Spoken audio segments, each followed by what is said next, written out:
Hi there, it's Jay here, the plant-based coach. Today I've got a fantastic interview for you with Greg Neville. I'm losing my voice, sorry. With Greg Neville. Greg Neville is an expert in the psychology of disease. He's worked out the psychological triggers for well over 100 diseases. Many years ago, I stumbled along to one of Greg's seminars, and his work changed my life, absolutely. I was going through some challenging times in my life. I was looking for answers, and Greg's answers basically hit me over the head for the better, though. They really changed the way I view my life, my reality, for the better. And I can't thank him enough. But what I'm hoping to do is share his work with more people. Greg has got some amazing, groundbreaking work, and I just don't think enough people know about it in the world. So I'm hoping that this video can reach people who are struggling with stress. And that's exactly what this first interview is going to be about. We've got 4 interviews. Today we'll be talking about the cause of stress, the real cause of stress, why you're getting stressed in your daily life, and some tools or some tips on how you can actually deal with it, banish it for good. So you'll come to realize it's a deep subject. This video goes for well over an hour. So I'd say sit down, relax, put in your headphones. You don't have to look at the screen. You can just listen to it on your phone or your iPod and absorb. And then stay tuned, because next week we have another interview. We're going to talk about the actual body-mind connection, specific thought patterns and diseases. There'll be other topics in the coming weeks as well. So really, I hope you get something from this. I'm sure you will if you listen to it from start to finish, which I'd recommend doing rather than skipping through it. Give it a chance, have a listen. It's awesome material. Enjoy. Okay, Greg, thanks for joining us today. I was just hoping you could maybe just briefly introduce yourself. I've put an introduction video up on my channel already, but I was just hoping you could maybe tell people a little bit about what you do, just briefly, if that's all right. Yeah, not a problem. Actually, I did have a look at the video that you put up, and it was wonderful, great. But you picked that from a fair while ago. Yeah, it was a few years back, definitely. Yeah, it's a few years back, isn't it? Yeah. Anyway, my name's Greg Neville. I'm a naturopathic psychotherapist, which sounds very dangerous when you consider what it sounds like, doesn't it? Yeah. Basically, what it means is my background is I came from being a naturopath, and as a naturopath, naturopaths claim to treat the cause of health conditions. Sure. Well, I went through and completed my degree, etc., what do you want to call it. Did all the naturopathic courses available in that era, which is a long time ago, over 25 years ago, which was great. But at the end of it, there was a problem. And that was the fact that if a person came along with a particular health condition and we were claiming we were going to treat the cause, they would ask me what the cause was. Right. Right? And there was a problem. I never got taught what the cause was. Right? We were taught the philosophies of natural therapy, which was great, which was basically, people can end up very toxic. It plays around with how their systems run. They can be malnourished. Chemicals can get in there. We were taught all that, which kind of, in the end, came up to clean them out, fill them up. Right? Clean the toxins out, fill them up, and then we've got these therapies, suggested therapies that can help you to help the body to help itself. Right? And that was wonderful. Didn't mean I knew what the cause was. Person came in with an underactive thyroid. What's the cause? We were not taught. Right? MS, Parkinson's, whichever. So I knew there was a problem. But what I did see when I began as a practitioner, the first thing I noticed was if people had a particular amount of stress in their life, it was a fair amount, it was very common for it to trigger a health condition. Mm-hmm. So you can easily see there's a link between there's psychological stress and a health condition. And if I'm supposed to treat the cause, well, I should be treating the cause of that stress, which we were not taught how to do then. Mm-hmm. So as a practitioner, I became very interested in that side of literally getting to see what their concerns were and trying to find answers to those concerns. Right? But within that, I was also doing is I was trying to see if there was a link between the particular concern they had and the particular health condition they triggered. So in other words, really, we were searching the mind-body stuff. from doing that, we did literally stumble upon how the mind-body connection actually works. Meaning, we found the relationship between the psychological realm and the physical realm. And it's very interesting when you show people how that correlation works. Now, which will come up I think in the next week or so. But Sure. There's another side to the mind-body connection. There is the side of learning the psychological triggers to the various health conditions. But there is also the side of treating it. There's the side of treating that psychological realm, treating the psychological stress that they have. And may sound funny, but that's just as important as it is to know the mind-body connection. So for over 25 years, yes, I've been researching over about 100 different common health conditions, mental and physical ones. But at the same time, all the way through that, I've had to focus on getting to the bottom of society stress, getting to understand the psychological realm and what needs to be addressed and where it needs to be taken. So I would say that just as much as I understand the mind-body connection, I understand the psychological realm and the cause and cure of stress just the same. They go hand in hand, right? And I think you've got it down. You've got down for today's to be really about, let's see if we can help people to get a bit of an understanding of the cause and cure of psychological stress, really what is going on. Absolutely. Yeah, I was hoping maybe you could expand on that a little bit for us. Just, what exactly is stress and why is it so common in society at the moment? Every other person I meet seems to be stressed out of their brain. So yeah, it is very common. Look, actually, there's that word common. Now, before, this is a beauty. If you want to understand psychological stress, there's something you've got to do first. If you want to research it and get to the bottom of it, right? Have you noticed over the last, how many years, 10 years or more, everything's changed from the subject of commonality and it's gone towards individuality. Have you noticed that? See, many years ago, everyone used to say, what are the truths? Meaning, what are the lessons in wisdom? They don't now. You know what they do? They go, what is your truth? Absolutely. Everything's different for every person. Yeah, and everything's different for every person and all this sort of stuff. And that's why as a counsellor, I'm only a facilitator, I'm not a teacher. How do I know what you're about? Everything's gone to individuality. Yeah. Now, I saw that happening. I'm going, guys, what are you doing? See, the more they head towards doing individuality, the less they know. It's almost like a handicap, isn't it? It prevents anyone from really addressing the individual issues. Because see, we have more in common than we do in difference. Absolutely. Right? And you won't understand anything to do with psychological stress unless you do the common factors of psychological stress. And the other side of it too, you cannot find individuality. Many people are out there going, I've got to find out who I am, what my person, etc.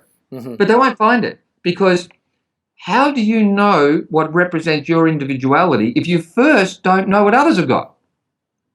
True. So you can't, so you might go, here's my individuality. Someone goes, no, I'm sorry, I've got that too. Oh.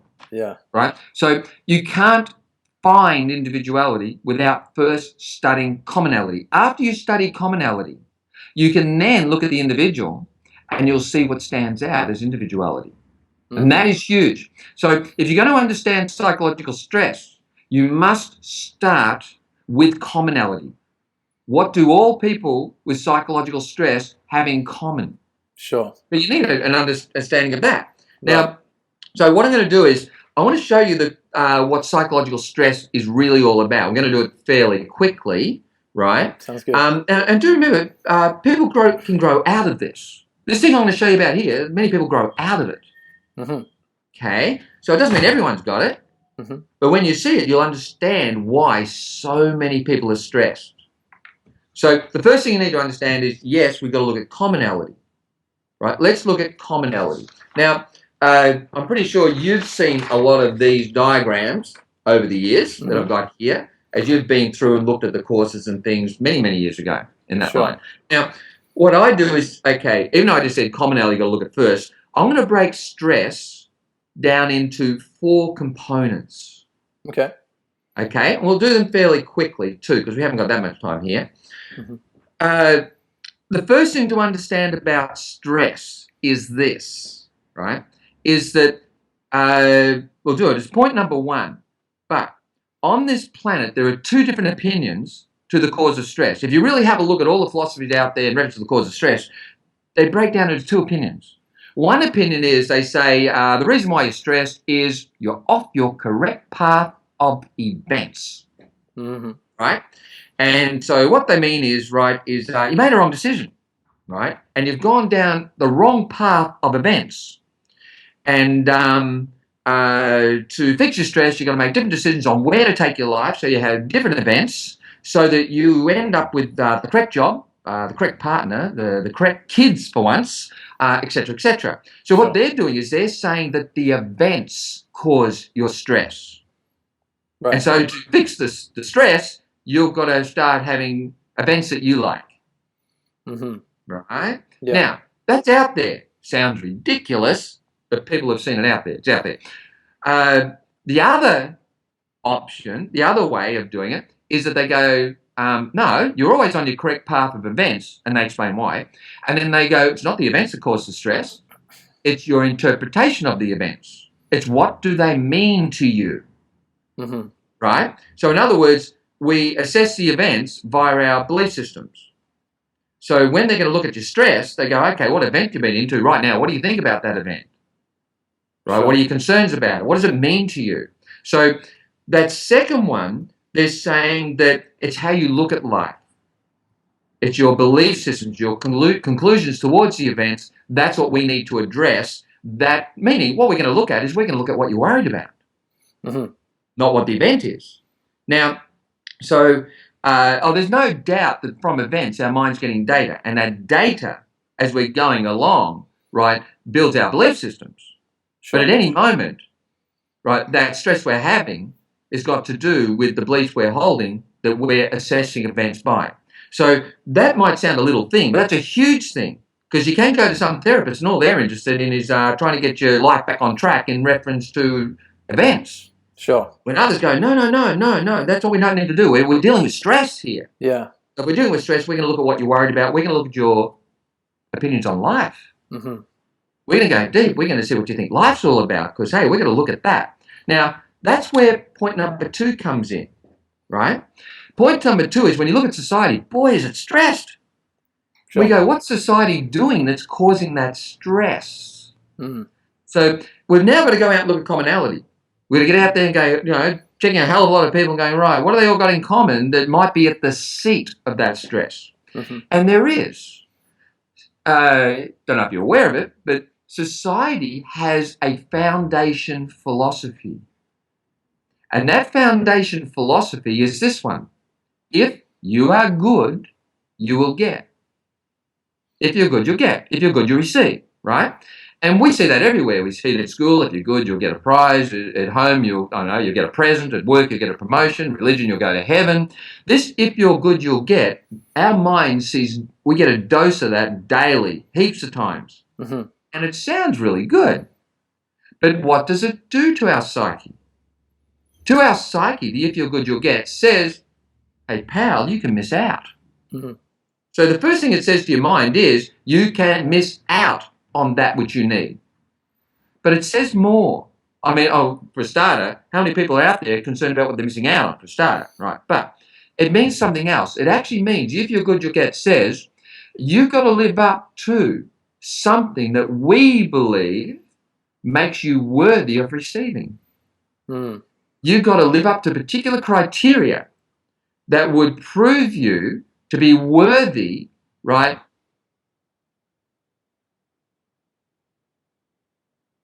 We just lost Greg for a second there, I think. You there? Yeah, sorry, just lost you for just 1 second. Yeah. Okay, we going? Yeah, go for it. Okay, good. Right. So the if you're good, you'll get, right, convinces our mind that we have to get out there. We have to create something with our life. We've got to live up to particular criteria in order to prove we have something to offer, because we can do things, right? And prove that we are a worthwhile, valuable investment. So we can gain the approval of whoever or whatever it is that's going to give us our necessities for our development and survival. Man, that sounds heavy, doesn't it? Very heavy. Yeah. So what it really means, yeah, right. So what it means is, right, as we're going along in life, this happens, right? Due to everything we see and hear, we become convinced by society to what a successful life is measured by. And because different people see different things, different slogans, read different books, different teachers at school, all different information, different people can end up holding a different opinion on what to measure a successful life by. Mm. And what we say is that goes in our achievement box. And in that achievement box, we've got what we think we've got to create, the life we've got to create, that which we believe we've got to live up to, before we're allowed to say we've done well, right? My life's a success, and hence I can prove that I am worthy of receiving my necessities. Now, that there is a huge thing. It's very interesting finding out what each person has got in their achievement box, that thing they think they've got to live up to. But what happens is, if they believe situations are coming along that are hindering them being able to live up to that, that gets very stressful. Because it's like saying, if events come along that are getting in the way of us being able to make life go the way we want it to, it becomes stressful. Why? Because our psyche behind the scenes thinks this is going to jeopardize my chance of being able to prove that I can create the type of life that my value is going to be measured by, and hence I'm in trouble because I'm going to miss out. I won't receive that which I require. Right. So that little system there sits behind the scene in our psyche.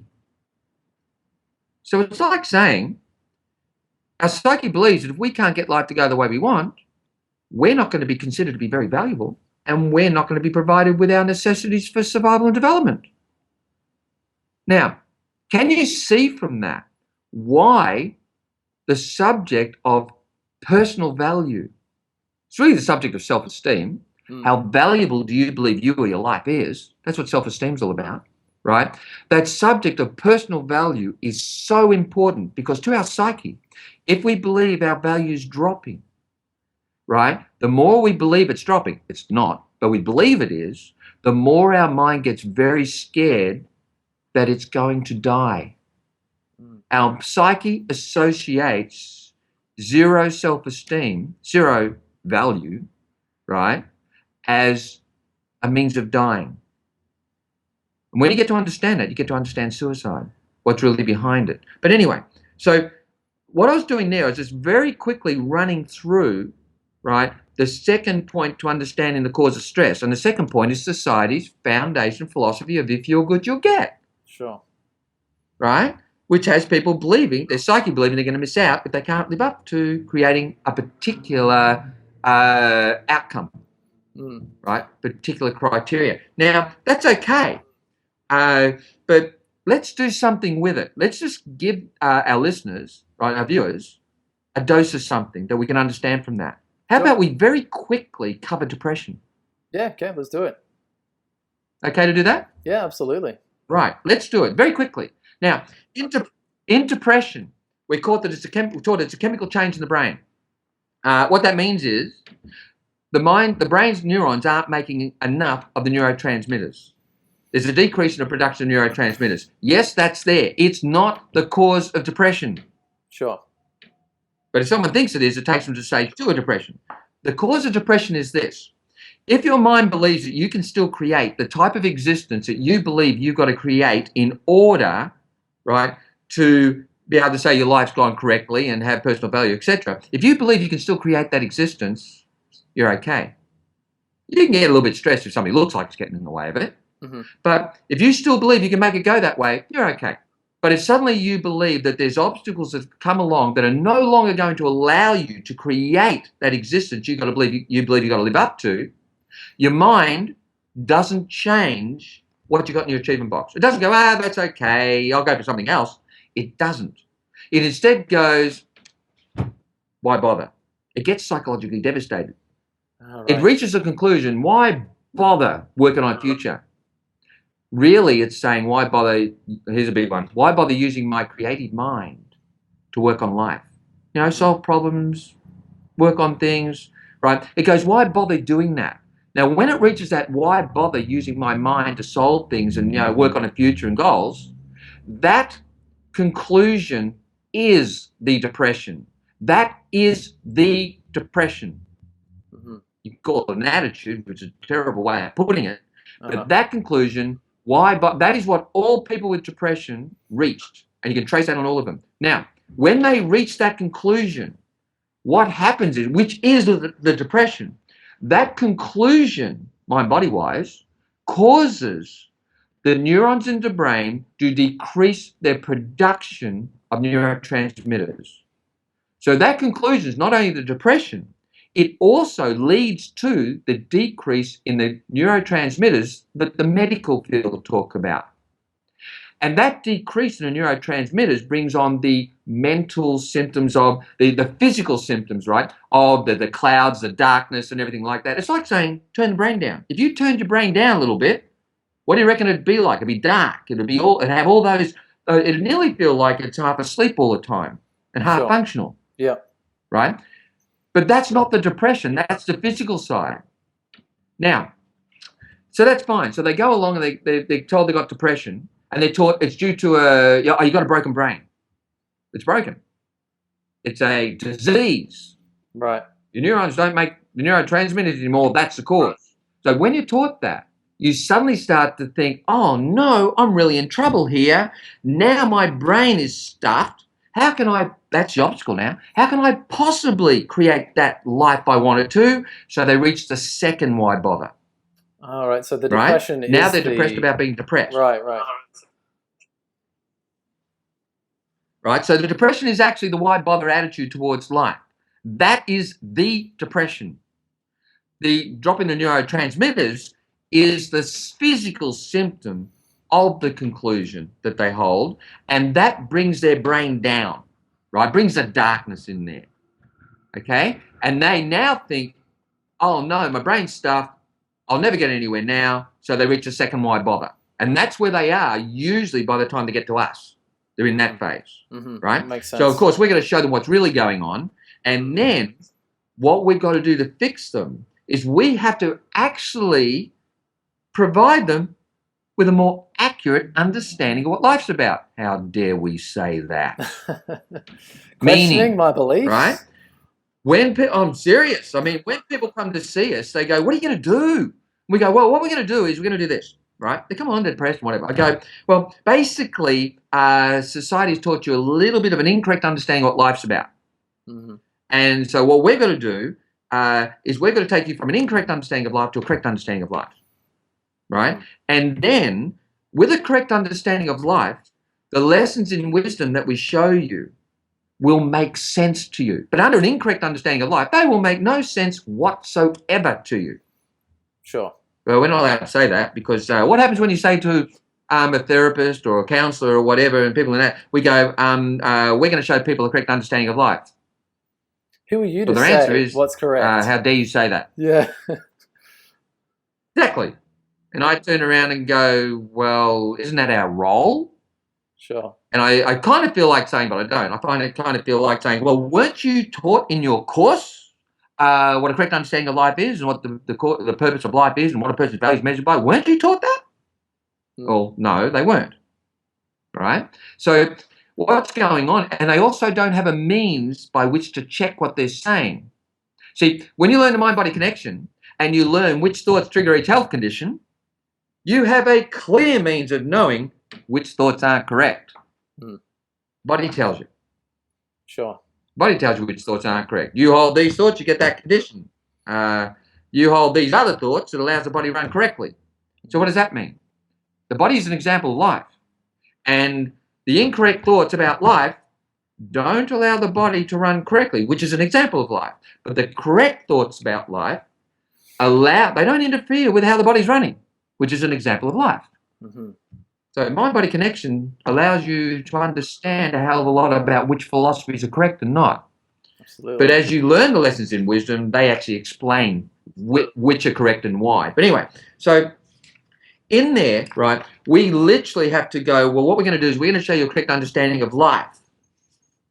Okay? Take it from an incorrect understanding, show why it's wrong. Take it to a correct understanding, show you why it's right, and prove it. And then we're going to show you the lessons in wisdom that neutralize your issues that you're holding about life.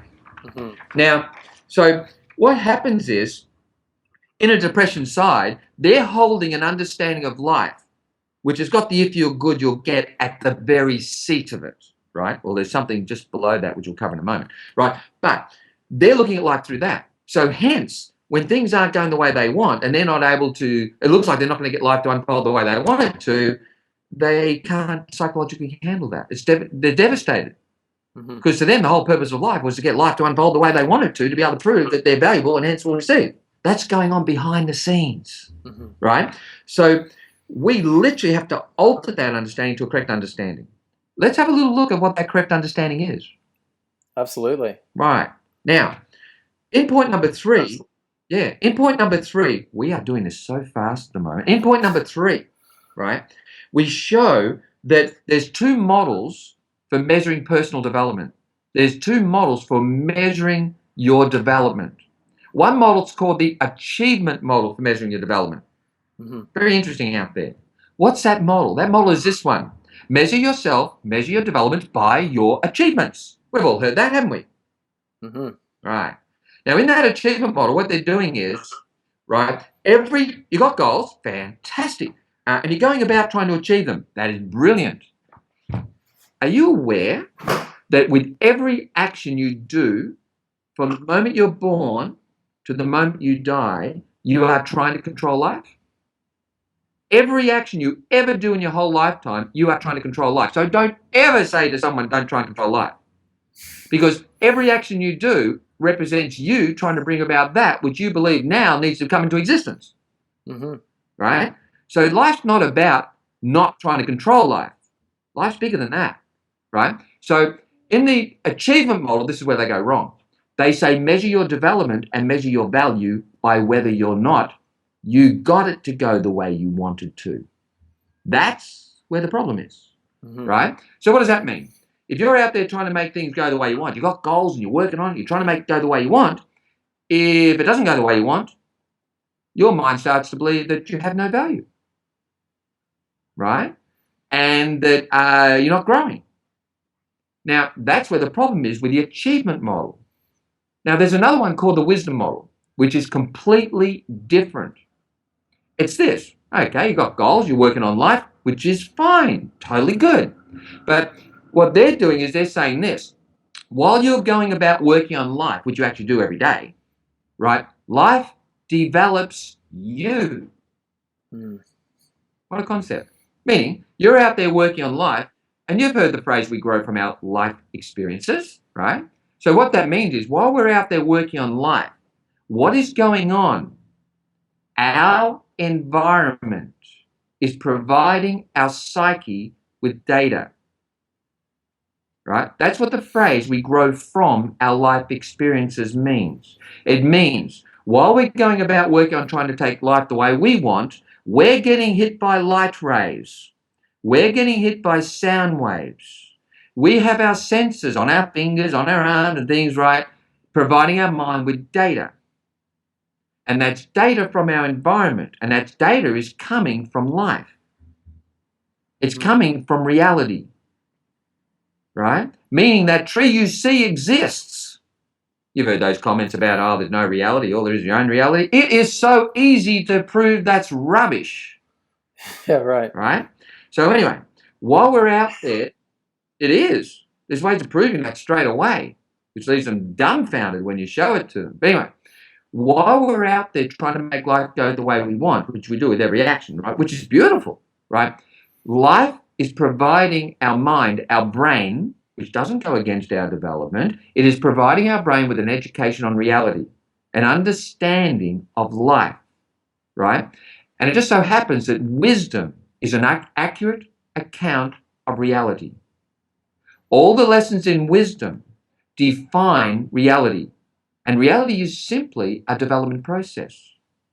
That is what's going on. The lessons in wisdom define the development process. That's what they actually do. All those things they call the truths, they define all the aspects of the development process. Now, so the wisdom model is this one. While you're out there trying to make life go the way you want, which is really interesting, right? I didn't say it was easy, but it's interesting. And what's going on is our mind is being subjected, having forced upon it data from our environment without us even knowing it. The things we hear, the different things people do, how they act, all that's helping us to grow, right? And we're growing in our understanding of reality, our understanding of what's actually going on. And that represents our development. That represents our development, right? Our growth in understanding reality. Mm-hmm. And all various people are up at different levels of development. But it allows people to understand why life is so amazing. And also allows us to understand the role that everyone plays in our journey. They are data to our mind. Even the bully at school helps us grow. True. Right? Meaning, as we see the bully act a certain way, we see another person act another way, we see a teacher teaches lessons on, it's not, being a bully is not so good. All of that whole scenario that everyone played a role in, they all played a role in the development of our understanding of lessons in wisdom. That's Life beautiful. Develops us. Yeah. So hence, the reason why every person on this planet is valuable and are of the same value. Mm-hmm. Right? Because they are all serving that role regardless of their level of development. Now, so what we have is, yes, we have the achievement model where we're out there trying to make life go the way we want. But people are not aware that while they're, remember, the achievement model says measure your development by your achievements and measure your value by your achievements. That's the only thing wrong with that. The wisdom model takes it all into account. It says, hey, yeah, you're out there trying to make life go the way you want. Right? But at the same time, what's really happening is you're having life experiences, you're having events, and those events are full of data to your mind, and it is progressing your understanding of life. That is taking place without you even knowing it. Mm-hmm. Right? And so what we do is we take people from the achievement model to the wisdom model. Right? We provide them with more understanding, which allows them to understand why the wisdom model is correct. It is really what's going on in all of our lives. We're all in the wisdom model. Mm-hmm. But many people don't know that. They're trying to live by the achievement model. Now, I hope no one thinks in that I said don't try and achieve things. I hope they're understanding. I'm stating, right? You are always trying to make life go the way you want. You're just not aware of it, right? And especially when you get to have a look at your belief systems, you see the reason why you're doing things. Okay? Now, so with it, hey, you're out there working on life, you're trying to make it go the way you want, but at the same time, what's happening is life's developing you. People don't know that. They think they've got to get life to go the way they want before they can say they've done well, right? Or their life's growing, or that they're valuable, which is rubbish. They are valuable. They're just not yet up to the level of development when they understand what a person's value is measured by. If you ever want to check out how much a counsellor knows or a therapist knows, ask them this question. What is a person's value correctly measured by? And wait for their answer. Now, most, believe me, not all, but most of the personal development, spiritual development, new age type stuff, and most of the counsellors and whatever, most of them, right, will not be very happy with being asked that question. Yeah. Why? Because they can't answer it. Number two is they don't believe that there is a standard answer for that. Mm-hmm. Okay? Because I think everyone's different. Right? There's individuality again coming into it, not commonality. Right? So, very important. So, in reference to understanding stress, those 3 points are important. Right? First one is, if you want to see what the cause of stress is, have a look at your belief system. That does not mean that you have to stay in a marriage where you're being beaten up or in a job where you're not being treated well or you don't like. It doesn't mean you have to stay there. Of course it doesn't. But if someone says, what's the stress? The stress is what the event means to you. Absolutely. Okay? The second one is, society's foundation philosophy is you feel good, you'll get. Right? And that sets up the, hey, I've got to get out there and I've got to create an existence that I've got to live up to certain criteria that proves me worthy, that I'm valuable, and worthy of receiving, right? So that has people believing that if things don't go the way they want, they're going to miss out. Their value's going to drop, they're going to miss out and die. That's behind the scenes in the psyche, right? Many people outgrow this, but it sits down there, right? And then we go, hang on, are we missing out? The achievement model says you can. The wisdom model says you can't. So the wisdom model, the wisdom model says, while you're out there trying to make life go the way you want, you are having life experiences every second. And those experiences are developing your understanding of life. Your development is consistently in a process of receiving. Life's pretty impressive, isn't it? Absolutely. Now, the next one people don't like, and it takes a while to understand it. After you understand it, you then have a thorough understanding of life, what it is about, the cause and cure of stress. It just opens you up to everything. Right. Guess what that point is? You know what it is. Come on. You've learned it before. What's number 4 going to be all about? Jay? Say again, What's sorry? number 4? What's number 4 point about? Repeat again there. Number 4, what is at the core of all psychological stress? yeah. Now, he's going to say it, not me. What is it? At the core of all psychological stress, what's at the core of it? The concept of free will. Yes! He got it right. I want him to say it, not me. He's in trouble. Me. Okay. Right. That's true. How surprising is it to find out that society's massive amount of psychological stress is the result of what society believes in the most? That's not easy, not too hard to understand, is it? To fathom? Yeah.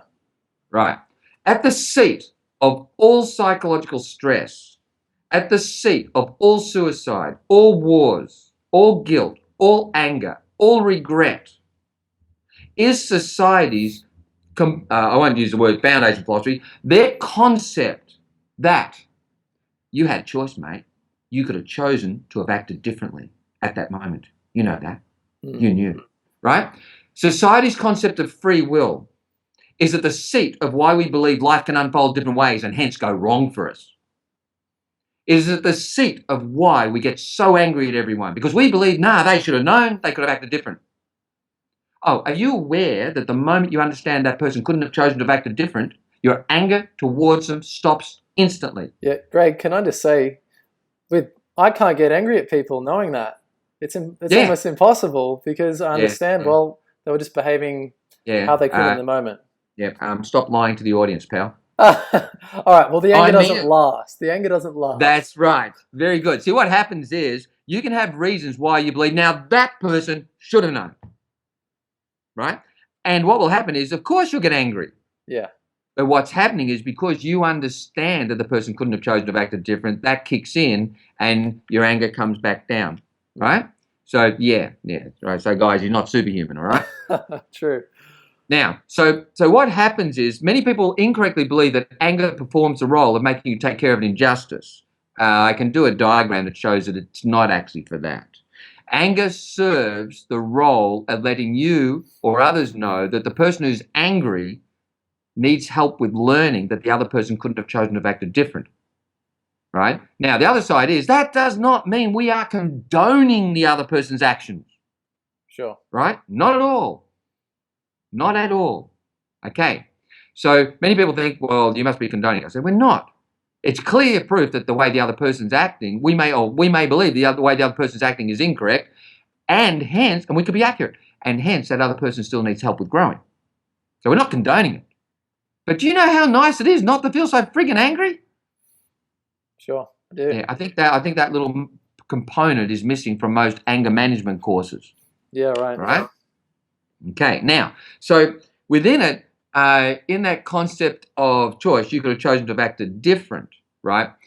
In that concept of free will, the first thing you've got to understand about free will is this. There are 2 different definitions of free will.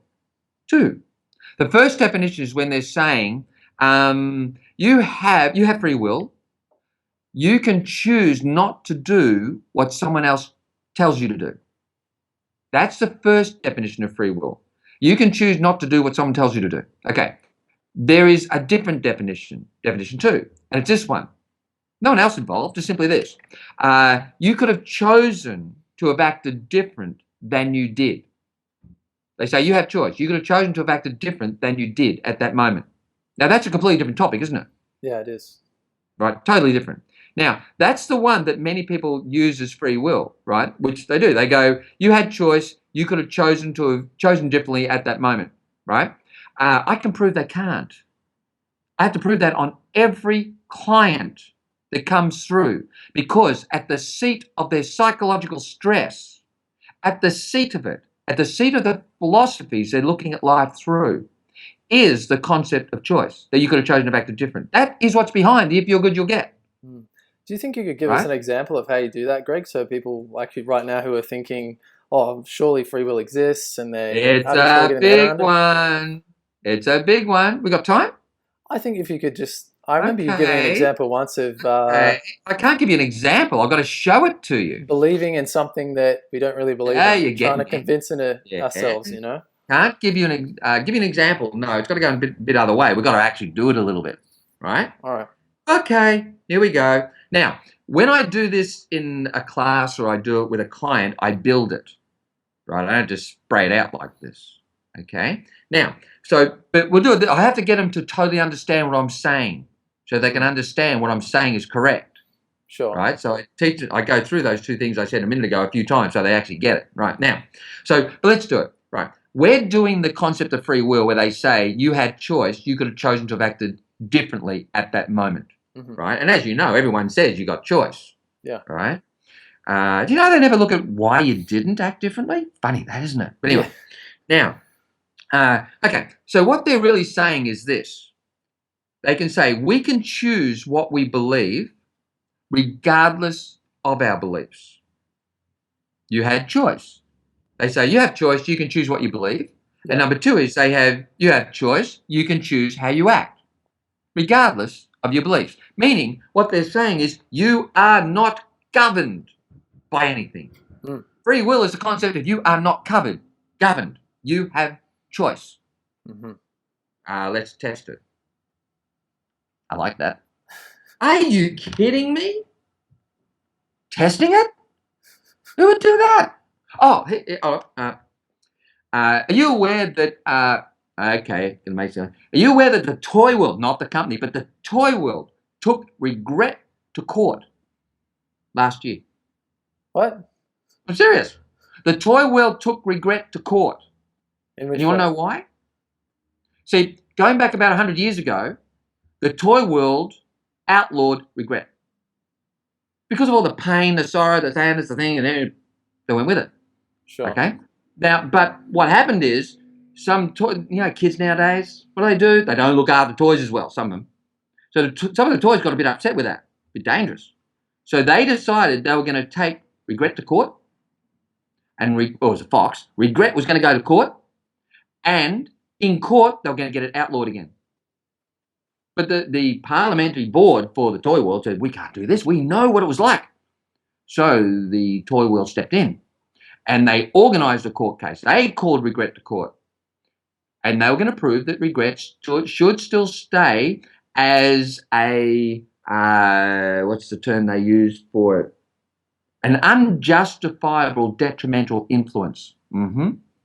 Right? And they were going to prove in court that that's what regret is, an unjustifiable detrimental presence, right? So there's a court case, huge court case. And to prove that regret, right, should still be outlawed, they had to prove in the court case that the concept of choice was flawed. That was the only way of proving it. And they did. It took a hell of a big court case, but they did it. The poodle proved it. Now, out of it, changed the whole legal system to the court world, to the toy world. You see, they used to think regret was there to make someone act correctly. Yeah, a dose of regret, mate, you don't want that. But when it was proved in the court case that the concept of choice was flawed, right, suddenly it changed the whole legal system on the thing. Regret ended up with a different job. Whew, he was glad. See, regret then, rather than being there to cause fear. Instead, regret was there for a different purpose. The one of that if regret is noticed, it means someone needs help with learning that they couldn't have chosen to act different. How's that?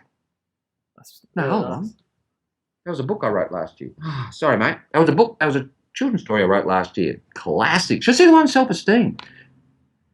Now, back to being serious. Let's do that. Let's do what they did in court. Let's show what took place in court that convinced the toy world. Pretty cluey, toys. Fluffy toys. Now, let's see if you can do it. Let's see if you've got free will. Let's do the first one. The concept of free will says you have choice. You can choose what you believe. Regardless of your beliefs, you have choice. You're not being governed. Now, I want you to understand, how many people have you got looking at you now, at the moment, watching this? Who knows? Any idea? I'm guessing there'll be well over 100 within the first week. Yeah. Man, you are on trial here. Okay? Right. Well, let's do it. Okay? Let's see if you've got choice in what you believe. Let's do it.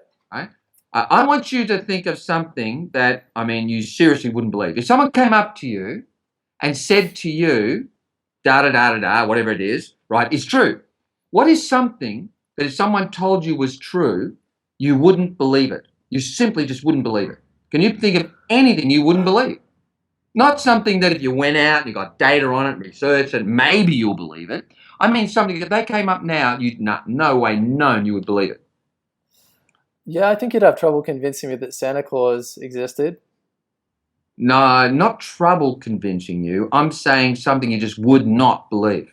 Yeah, I wouldn't believe You wouldn't believe it? Yeah. Okay. Well, here you go. Choose to believe it.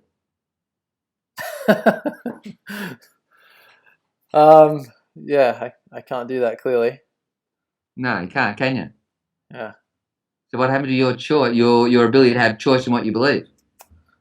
Yeah, it's You can't seem to exercise it, can you? Sure. Oh, now let's do this first. What is a belief? So we're going to talk about beliefs. We're going to go, what is a belief?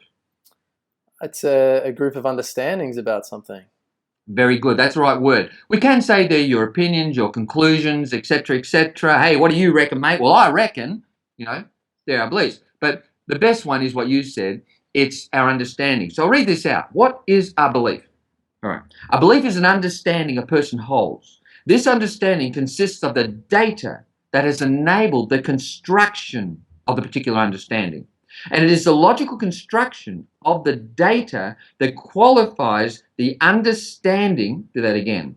This is understanding. Okay. And it's the logical construction of the data that qualifies the understanding to be labeled as being accurate by the person possessing the understanding. Of course, this does not necessarily mean the understanding is accurate, but the person will believe it is. Right? So, yes, our beliefs are our current understandings, and those understandings are built, right, of the data that constructs the understanding. Right? Okay. Could you imagine little Johnny being in the classroom and the teacher teaches the classroom something, and little Johnny puts his hand up and says, "I'm sorry, teacher, but I just don't understand what you're saying." And the teacher goes, "Just choose to understand it." I'd like to see the look on little Johnny's face, right? Just as we can't choose to have an understanding, we can't choose to have a particular belief. That belief is the product of the data that provides us with the understanding. And if you don't have that data, you don't have that understanding, right? So no, you do not get to choose what you believe. Some people think they do, right?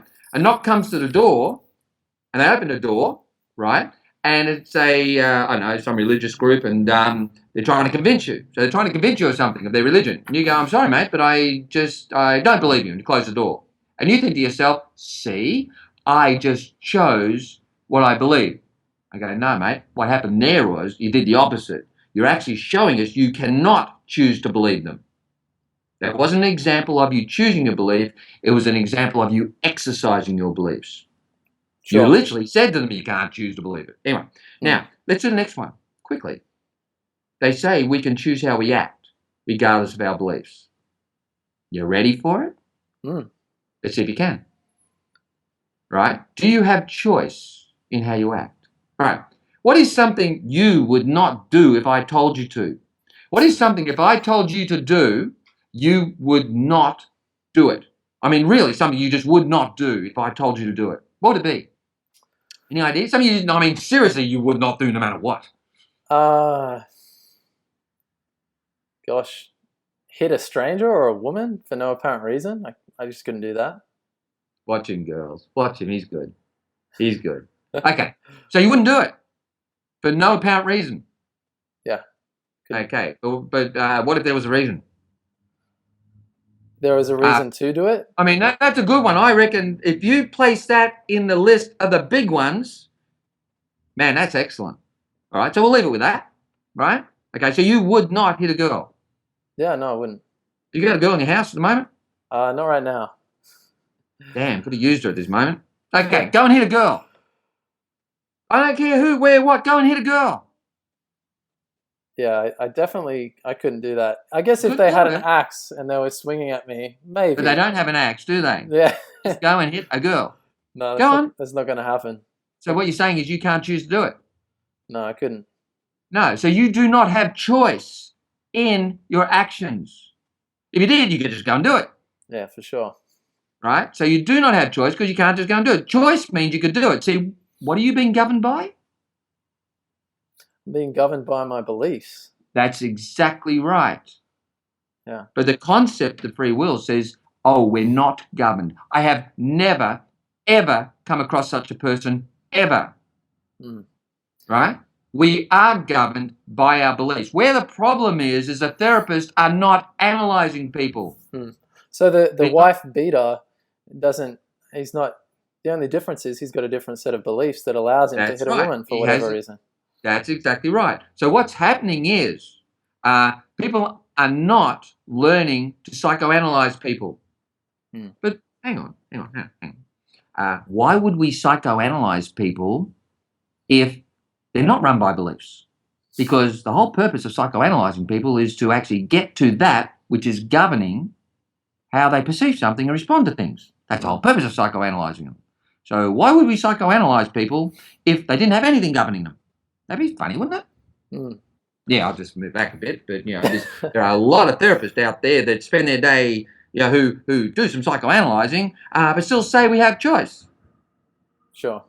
Not aware, they just contradicted themselves. Okay, why? Because that subject in society of you have choice is so big. Right? Now, there is, out of it, there's another group of points that I do cover. See, even after proving to someone they cannot exercise free will, they still have a whole lot of other phrases and statements they've been taught by society that makes them think they must have. So what I do is I actually go through that other list, right? And when I cover that list and show the reasons why those things aren't actually correct, that allows them to completely understand, oh my God, I don't have choice. I am being governed. But I will say one thing. The word decision is very tricky, isn't it? Sure. See, the word decision sort of makes it sound like you do have choice. You're deciding between this and this, and maybe that's free will. Yeah, that's right. But if I put it another way, what's your response going to be due to what you believe? That's exactly the same as saying what's your decision going to be. What's your response going to be due to what you believe? It's pointing out of that one, beliefs govern it there. Yeah, under that way, it makes you understand it's governed by something, doesn't it? Yeah. But it means exactly the same thing. It's just the word decision sounds a bit tricky. Right. Anyway, so at the seat of all psychological stress, the thing that even if you're good you'll get is founded upon is the concept of free will. Right? The one where they're saying, you had choice, mate. You could have chosen to have acted different at that moment. So what does that lead to? You need to go within because the heart will direct you. Right? I've heard that many times. So that's where that concept has come from, head versus heart. Because they do not psychoanalyze people, because they do not get to the reasons behind things, they go, no, I must be able to act correctly, so I must already have the answers. So there must be some, it's my heart. It must come from the heart. No, it doesn't, right? All that's happened is we've been given a list of things, of beliefs, right, that sound really warm and fuzzy, right? And we get taught those ones come from the heart, and the other stuff comes from the head, right? Yeah. When you understand free will doesn't exist, and you understand that they didn't have choice, and you understand that they've got reasoning governing them, right? You then get to understand, when you start looking for the reasons behind things, you actually then get to see that even love is triggered by a belief, right? So love isn't this unconditional thing. If it was unconditional, everyone would love everyone and everyone would love himself. So it's obviously conditional, right? So you get to understand what the belief is that actually triggers the emotion of love, etc. Right? So you then get to see that if your kids are stressed, work on their mind. Leave the heart alone. Right? Work on their mind. Work on their current level of doubt. Work on their belief system. Provide them with information that upgrades their understanding. Let's do one. Absolutely. Let's do one. Let's do a great one. I know. You got a little girl. She comes running home from school and she's crying. And Mum goes, "What's wrong, sweetie?" And the little girl goes, "Yeah, I better not act this out too much." Go for it. I've got a computer here. I'm crying to it. Now, the little girl goes, "Well, the other kids at school today treated me poorly, so I must be a lesser person." And the mother goes, "No, sweetie. If the other kids treated you poorly, that's a measurement of where they're up to in life, not you. They're the ones doing the action." Man, how many adults need to learn that one? Yeah, true. Hey? It's amazing what the lessons in wisdom actually are. Right now, one quick thing though. We spoke before about two different definitions of free will. The first one was, right, you've got the free will to choose not to do what others tell you, right? And the second one was, you got free will, so you could have simply have chosen to have acted different then than you did. Now, they're different. Let's go back to that first one. Let's see what a difference it can make to that if you understand the second one and that we are governed by our mind and our beliefs. Let's see. So, what they're saying out there, which is a huge one, is don't let people push you around. Be yourself. Do what you think is the correct thing to do, not what others tell you to do. That is so much rubbish, it's ridiculous, right? Because every action you ever do in your lifetime, what you say, what you do, whether you don't say something, when you stand, punch, think, whatever, comes from your brain. Your brain's moving your arm, right? Sure. So, if someone tells you to do something and you do it, you have your reasons why you're doing it, right? You are always being your authentic self. You ever heard that comment? Last few years, it's authentic self. That Do you know drives me how crazy. much stress that creates? Yeah. How many people are stressed out there going, "Oh my God, am I being me or not? I'm going to let myself down. Oh, I must be trying to self-sabotage myself." Oh my God. What's the message there, Greg? I've always said to people, you are always being your authentic self. Even if that means putting on a show, that is still you being you. Yeah. You have your reasons why you are doing it. But the concept of free will doesn't look at reasons. Yeah, right. They go one step. They don't go what's behind that and what's behind that. They don't look deep at all into your belief system. So in other words, they're not really instant reasonings. Why? They think that reasonings get you into trouble. You got to go to your heart, got no reasonings, etc., etc. You're right. It doesn't have a brain. Yeah. Brain's here. It does the assessing. It doesn't get in the way of intuition. There's true intuition too. Yeah, that's an interesting topic. We should talk about that at some point. Yeah, there's true intuition, but then intuition is a faculty of the brain, just some people are a bit stronger in it, right? There is intuition, but it doesn't guide you. It's not saying, "Hey, take the left turn, take the right turn." To understand intuition, really understand it, it's just data coming, right, in your mind, reading it. It's part of the process. It's not there to make you not go down the correct path or something. It's not there for that, right? It's not its role. Anyway, so, but where were we? We were about, back to every action you ever do in your lifetime, even if someone else is telling you to do something, your actions come from your mind, right? They come from your belief system. You have reasons why you're doing it, okay? And that's what therapists are supposed to look at, that reasoning.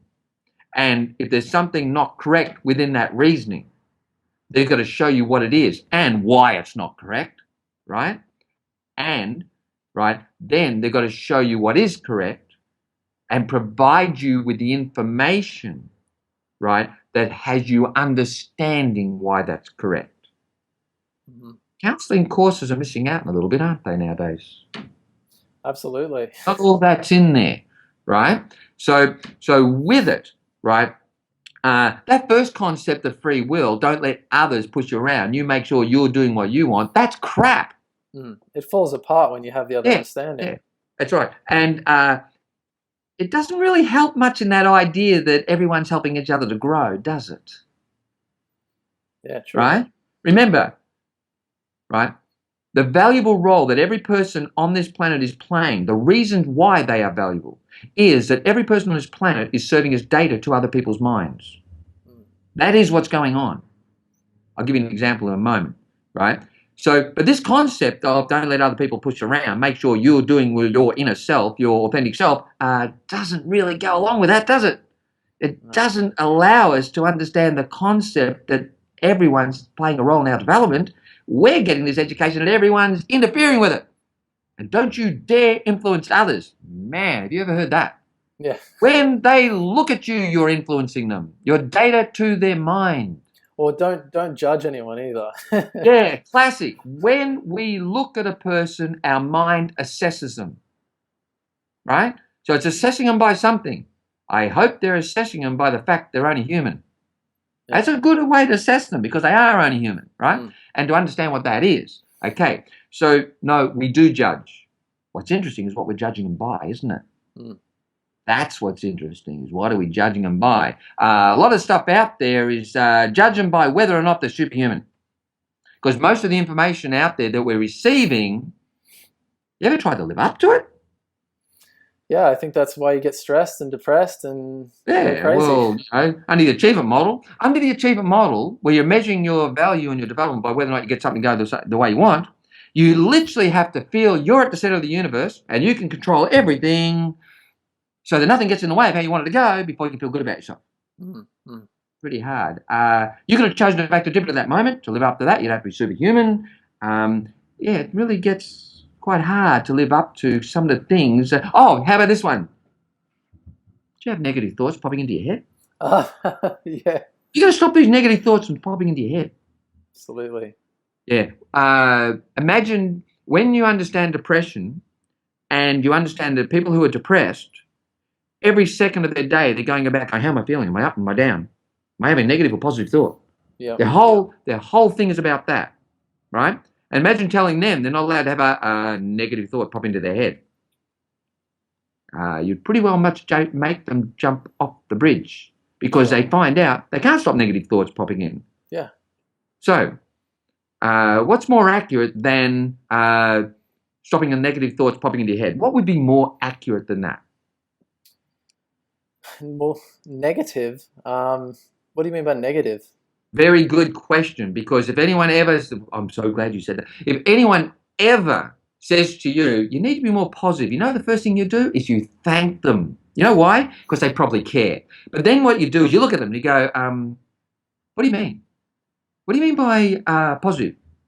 Do you mean I need to be more positive that things will go how I want? Or do you mean I need to be more positive that things are unfolding as they're meant to? Then look at them. Right? Because positive and negative, they're throwing around all over the place. There's probably only one or two little things in my whole programs that I'll actually use the word negative or positive. Sure. Right? Okay? Now, but with it, if someone did say to you, spirituality, personal development, your growth in understanding reality has nothing to do with positive or negative. The lessons in wisdom don't have anything to do with being positive or negative. The lessons in wisdom define aspects of the development process. They got nothing to do with negative or positive. Right. They are specific lessons. So negative or positive, a lot of crap. Anyway, now, but if someone says to you, you need to be more, you've got to stop negative thoughts popping into your head, what would be something that would be a more wise thing to say to someone than you've got to stop negative thoughts popping into your head? What would be a more wise thing to say? Well, personally, if I do have anger or some sort of thoughts going on in my mind or emotions, it really points out to me maybe I should step back and have a look at the way I'm viewing the situation. Which is great. And then what do you do? Well, using my beliefs, I guess I sort of reassess the situation. Is this good? Is it bad? And what am I getting from this? A sense of gratitude.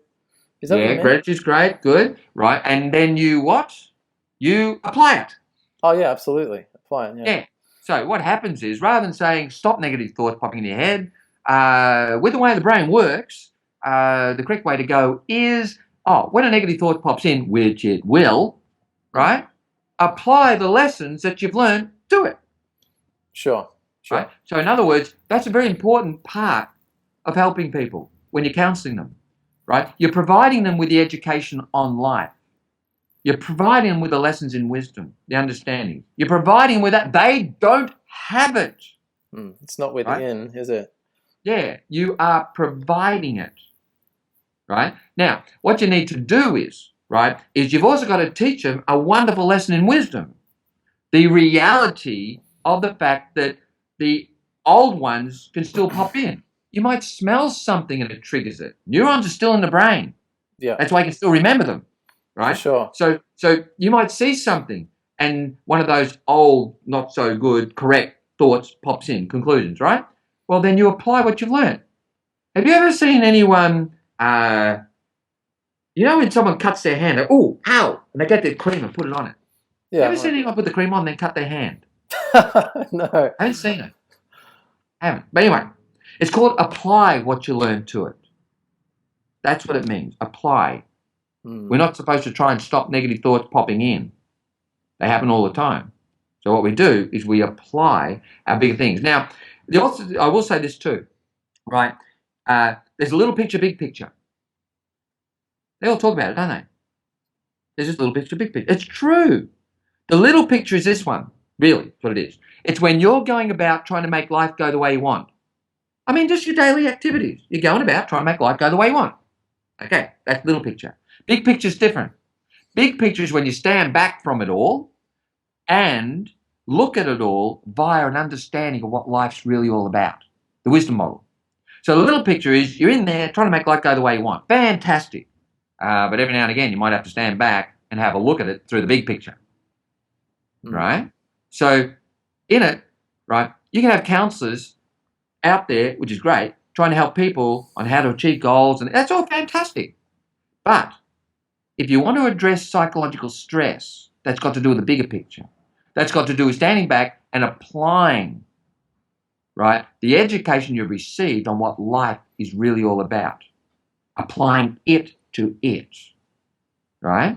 That's the difference between the little picture and the big picture. There was one other thing you just said a moment ago too, and I thought, I'll catch you on that one. No, it's gone. Get it another time. All right. Okay. Now, so what we've done there, what I wanted to do was, one little quick thing. This is important. I think it's worth covering. A very quick account of the cause of suicide. One that people will remember. What the cause of suicide is. The If You're Good, You'll Get says this.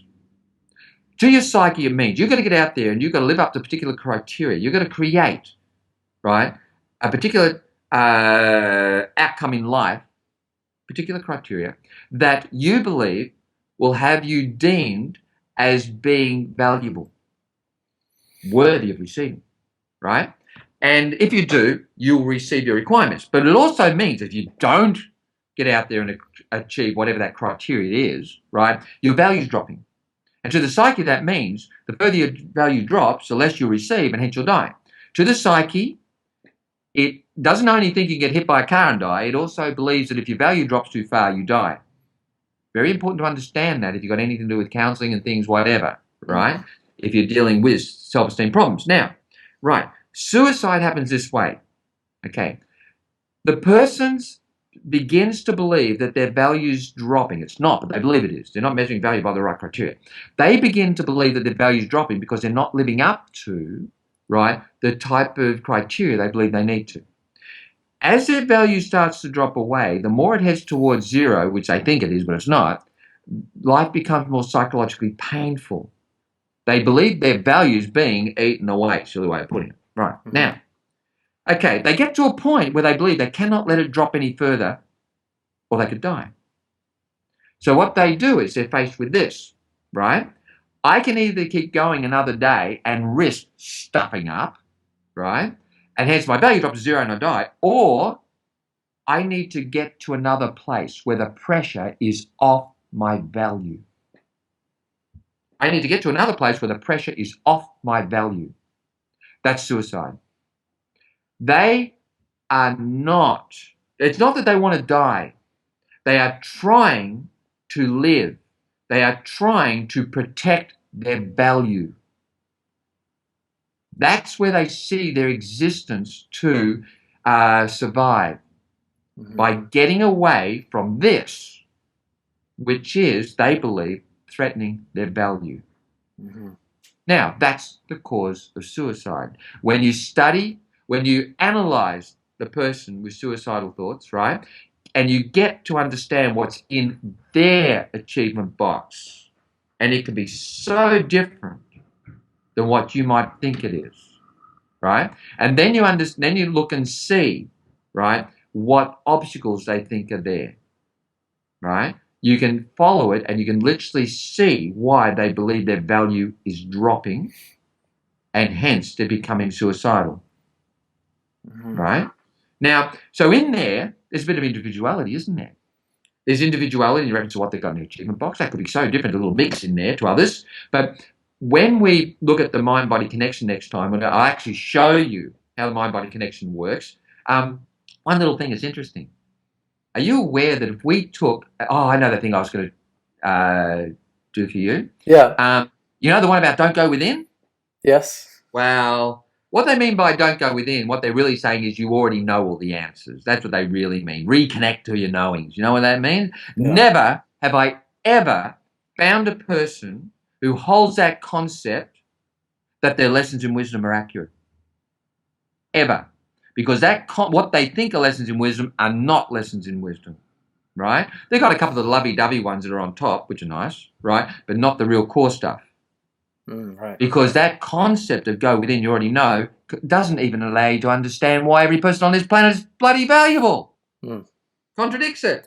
And everything out here becomes a big stress with that sort of attitude as well. Yeah. It gets in the way of your development. Look out for everyone. They're going to get woke. Yeah. Man. But anyway, love life. No, I've got to go within. That's what the answers are. Anyway, but do you want to know where you can find all the lessons in wisdom? I think I know the answer. Will we tell them? You reckon? What do you reckon? You reckon tell them? The physiology of the human body. Yeah! Now they're going to get upset because many of them thought the body gets in the way of your spiritual development. Yeah, that's true. I mean, how many different reasons should we hate ourselves? Right? Got to hate the body now. It's interfering with your spirituality. Yeah, didn't like it anyway. Right? And everyone else is pushing me around. Sure. Yeah. Okay. Now, yes, physiology. Study physiology. See, the human body is an example of life, isn't it? Absolutely. And you've got all of the organs and structures, physical stuff, right, that it lives by. Right? And all of those organs, all that physiology, right, people aren't aware of it, but it matches all the areas of life. Right? So if you want to see the lessons in wisdom, study physiology, see how the body works. It shows you how the development and survival process works. It's amazing. It doesn't mean you already knew it. No. But that's one way of seeing it, right?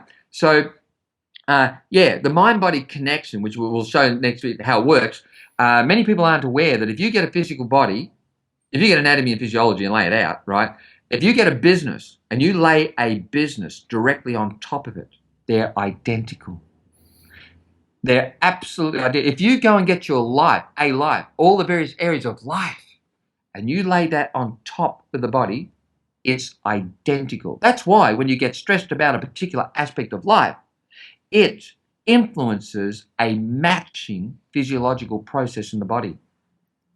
Man, when you get to understand that, then you get to really understand, right, how the mind-body connection works and which thoughts trigger which health condition and why it triggers it. That's how it gets interesting. Now, okay, we've gone through and we've covered a little bit to do with psychological stress. We've covered some of the main points of it, right? But then you've got all the lessons in wisdom. So we're saying, okay, in life, you're going about, you're trying to make life go the way you want, and while you're doing that, life experiences without you knowing it, right, are developing your understanding of life. That's fine. And wisdom is an accurate account of reality, right? And there are many lessons in wisdom. So when a client comes along for stress, we don't only give them that foundation of what life's about and what a person's value is correctly measured by and all of that. We then go to the specific concern they have in life.